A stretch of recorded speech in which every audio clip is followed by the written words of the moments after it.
الحمد لله نحمده ونستعينه ونستغفره ونؤمن به ونتوكل عليه ونعوذ بالله من شرور أنفسنا ومن سيئات أعمالنا من يهده الله فلا مضل له ومن يضلله فلا هادي له ونشهد أن لا إله إلا الله وحده لا شريك له ونشهد أن سيدنا ومولانا محمدا عبده ورسوله صلى الله عليه وعلى آله وأصحابه وسلم تسليما كثيرا كثيرا. أما بعد فأعوذ بالله من الشيطان الرجيم. بسم الله الرحمن الرحيم. واتبعوا ما تتلو الشياطين على ملك سليمان وما كفر سليمان ولكن الشياطين كفروا يعلمون الناس السحر وما أنزل على الملكين ببابل هاروت وماروت وما يعلمان من أحد حتى يقولا إنما نحن فتنة فلا تكفر ويتعلمون منهما ما يفرقون به بين المرء وزوجه وما هم بضارين به من أحد إلا بإذن الله ويتعلمون ما يضرهم ولا ينفعهم وَلَقَدْ عَلِمُوا لَمَنِ اشْتَرَاهُ مَا لَهُ فِي الْآخِرَةِ مِنْ خَلَاقٍ وَلَبِئْسَ مَا شَرَوْا بِهِ أَنفُسَهُمْ لَوْ كَانُوا يَعْلَمُونَ.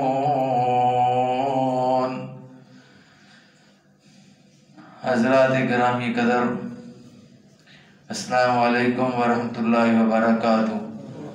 میں نے آپ کے سامنے سورہ بقرہ کی چند آیات تلاوت کی ہیں. اللہ سے دعا اللہ مجھے قرآن و سنت کے مطابق بیان کرنے کی اور مجھے اور آپ کو سن کر عمل کی توفیق نصیب فرمائے. آج جادو کے موضوع پر بات کریں گے. آج کل لوگوں کا یہ بڑا بہترین مشغلہ ہے، خاص طور پر عورتیں اس کا بڑا شکار ہوتی ہیں. وہ اس کو بہت زیادہ اہمیت دیتی ہیں. بڑے بڑے ناگی بابا، جوگی بابا اور طرح طرح کے لوگ جو اپنے جال پھیلائے ہوئے لوگوں سے مال بٹورنے کے لیے جال پھیلائے ہوئے ہیں، ان کی حقیقت بالکل بے معنی ہے، کیونکہ زیادہ تر یہ لوگ جادو کرتے ہیں اور جادو کرنے والا اور کرانے والا دونوں کافر ہیں، اسلام سے خارج ہیں. کالا جادو ہو، پیلا جادو ہو، نیلا جادو ہو، ہرا جادو ہو، جو بھی جادو ہو، کہ ہر قسم کا جادو اسلام میں بالکل نہیں ہے، بالکل حرام اور ناجائز اور کفر ہے. جو آیات آپ کے سامنے میں نے تلاوت کی ہیں، ان میں بھی اللہ تعالیٰ نے جادو ہی کے متعلق تذکرہ فرمایا کہ اور لگے ان چیزوں کی پیروی کرنے جو شیاطین سلیمان کی سلطنت کا جو شیاطین سلیمان کی سلطنت کا نام لے کر پیش کیا کرتے تھے. حالانکہ سلیمان نے کبھی کفر نہیں کیا. کفر کے مرتکب تو وہ شیاطین تھے جو لوگوں کو جادوگری کی تعلیم دیتے تھے. وہ پیچھے پڑے اس چیز کے جو بابل میں دو فرشتوں ہاروت اور ماروت پر نازل کی گئی تھی. حالانکہ وہ فرشتے وہ جب بھی کسی کو اس کی تعلیم جس سے شوہر اور بیوی میں جدائی ڈال دیں، خامد اور بیوی میں جدائی ڈال دیں، ظاہر تھا کہ اذن الہی کے بغیر وہ اس ذریعے سے کسی کو بھی ضرر نہ پہنچا سکتے تھے. مگر اس کے باوجود وہ ایسی چیز سیکھتے تھے جو خود ان کے لیے نفع بخش نہیں بلکہ نقصان دہ تھی. اور انہیں خوب معلوم تھا کہ جو اس چیز کا خریدار بنا اس کے لیے آخرت میں کوئی حصہ نہیں. جو اس چیز کا خریدار بنا آخرت میں اس کے لیے کوئی حصہ نہیں. کتنی بری متاع تھی جس کے بدلے انہوں نے اپنی جانوں کو بیچ ڈالا. کاش انہیں معلوم ہوتا۔ یہ تو ان آیات کا ترجمہ تھا۔ اللہ ہمارا خالق ہے، جسے چاہے آزمائش کر سکتا ہے۔ اللہ نے فرمایا وَلَنَبْلُوَنَّكُمْ بِشَيْءٍ مِّنَ الْخَوْفِ وَالْجُوعِ وَنَقْصٍ مِّنَ الْأَمْوَالِ وَالْأَنفُسِ وَالثَّمَرَاتِ وَبَشِّرِ الصَّابِرِينَ کہ ہم ضرور تمہیں آزمائیں گے، کچھ خوف سے، کچھ بھوک سے، کچھ پھلوں کی کمی سے، کچھ جانوں کی کمی سے، کچھ مالوں کی کمی سے، اور خوشخبری ہے صبر کرنے والوں کے لیے۔ اللہ نے فرمایا کہ ہم ضرور تم کو آزمائیں گے، آزمائش ہوگی۔ تو یہاں پر بھی اللہ تعالیٰ نے ان فرشتوں پر جادو اس لیے اتارا تاکہ تیری میری آزمائش کرے، آزمائش کے لیے۔ ہم رب کو مانتے ہیں یا جادو کو مانتے ہیں؟ ان دو فرشتوں ہاروت اور ماروت کے ذریعے جادو کو بابل شہر میں نازل کیا۔ جب لوگوں کو پتہ چلا تو لوگ جوک در جوک رش پہ گیا، جوک در جوک لوگ آنا شروع ہو گئے، ایسے کیے، یہ تو سیکھنے والی چیز ہے، جادو کو سیکھنے کے لیے۔ تو جو آدمی بھی ہاروت ماروت کے پاس جادو سیکھنے کے لیے جاتا، اسے وہ کہتے کہ ہم آزمائش ہیں، انما نحن فتنة فلا تکفر، ہم آزمائش ہیں، تم کفر نہ کرنا، ہم آزمائش ہیں، تمہارے لیے آزمائش بن کر رہے ہیں، لہذا تم کفر نہ کرو، تم جادو نہ سیکھو، جادو سیکھو گے تو کافر ہو جاؤ گے۔ یہ بات لکھ لو اور پلے باندھ لو کہ جو آدمی بھی جادو کرتا ہے، مولوی ہو، پیر ہو، داڑھی اس کی بے شک مجھ سے بھی بڑی لمبی ہو، جبے کبے والا ہو، سنت کے مطابق پگڑی بھی باندھی ہوئی ہو، جو آدمی جادو کرتا ہے، اس محراب پر، اس ممبر پر بیٹھ کر جمعہ پڑھانے والا ہو، اس محراب میں نماز پڑھانے والا ہو، وہ کافر ہے اور پکا کافر ہے۔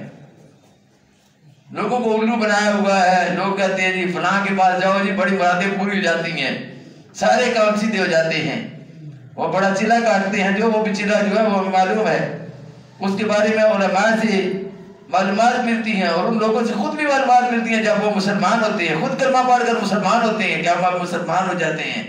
ہمیں جب پتہ چلا ہے کہ جادو ہے جی کفر والا کام ہے، بڑے بڑے برگزیدہ لوگ آپ کو نظر آئیں گے، بڑے بڑے متقی بظاہر طور پر نظر آئیں گے، بڑے بڑے مفتی ہو سکتا ہے آپ کو نظر آ جائیں جو اس کام میں جکڑے ہوئے ہوں، لیکن یہ کام کیا ہے؟ یہ کفر ہے، یہ تو قرآن کا فتویٰ ہے، قرآن کی گارنٹی ہے کہ جادو کرنے والا کافر ہے اور پکا کافر ہے۔ تو اس کی وجہ یہ ہے کہ جادو بغیر کفر کے سیکھا ہی نہیں جا سکتا۔ جس وقت تک آدمی کافر نہ ہو جائے اس وقت تک جادو اس کو آتا ہی نہیں، جادو آتا ہی اس وقت ہے جب وہ کافر ہو جائے، اور جادو سیکھتا ہی وہ ہے جو کافر ہوتا ہے، مسلمان سیکھ ہی نہیں سکتا۔ اب ایک عالم دین ہے، ایک عالم دین حضرت مولانا عبدالغفار مدنی اوکاڑے والے، انہوں نے اپنی بات خود سنائی۔ وہ کہتے ہیں کہ جلال پور پڑتا تھا، وہاں پر نکر پر، گلی موڑ پر لوگ بیٹھے ہوئے تھے جو جادو کا کام کرتے تھے۔ ہم جو طالب علم پڑھتے تھے، ایک دن میرے دل میں خیال آیا، کیونکہ طالب علموں کو عام طور پر یہ ہوتا ہے کہ یہ بھی سیکھ لیں، یہ بھی سیکھ لیں، یہ کورس بھی کر لیں، اس کا بھی ڈپلوما لے لیں۔ تو انہوں نے کہا جی کہ ہم نے کہا، میں نے سوچا کہ یہ کام مجھے سیکھنا چاہیے۔ انہوں نے ایک بابے سے بات کی کہ مجھے یہ کام سکھا دو۔ اس نے کہا اچھا، یہ علم نہیں ہے، علم وہی ہے جو تم پڑھ رہے ہو، جو تم سیکھ رہے ہو، جو دین کا علم ہے، اس لیے یہ نہ سیکھو۔ اس نے کہا نہیں میں سیکھوں گا۔ انہوں نے کہا کہ بھائی، اس نے کہا نہ سیکھو، تو انہوں نے کہا نہیں، طالب علم تھے کہ نہیں میں سیکھوں گا، میں نے پکا ارادہ کر لیا ہے۔ پیچھے بڑھ کے اس نے کہا ٹھیک ہے کل آ جانا۔ اب جب یہ دوسرے دن گئے تو اس نے کہا کہ پہلا کام یہ ہے،